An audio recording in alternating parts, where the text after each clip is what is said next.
शेतकऱ्यांसाठी कर्जमाफी दिली यासाठी एकनाथ शिंदे यांचा मनापासून आभारी आहे. शेतकऱ्यांना माफ केलेले पैसे जिल्हा बँकेला सरकारने 100 कोटी रुपये वापरायला द्यावी. 150 कोटी व्याज हे शेतकऱ्यांना भुर्दंड असून तो कमी करण्यासाठी सरकारने मदत करावी. बँकिंग व्यवहारात हे मंदिर चालवायची असेल तर शासनाने मदत लागेल. 100 कोटी रुपयाचं पॅकेज हे बँकेला द्यावे. शेतकऱ्यांना माफ केले पैसे ह्या 10 वर्षे बँकेला वापरायला द्यावेत अशी मागणी अब्दुल सत्तार यांनी सरकारकडे केली आहे.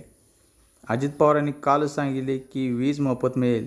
पंजाबनंतर महाराष्ट्र जे असेल तिचं वीज बिल माफ असेल.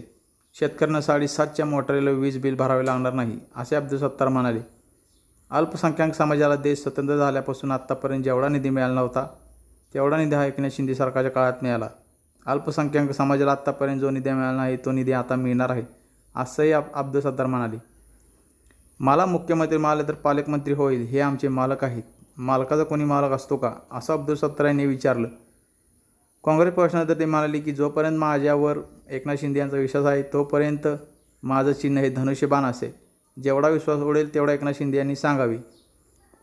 मी मनोज जरांगे पाटील यांच्या अपमानाचा ठराव केला होता. बाकीचे खडकू छाप लोकमध्ये येतात.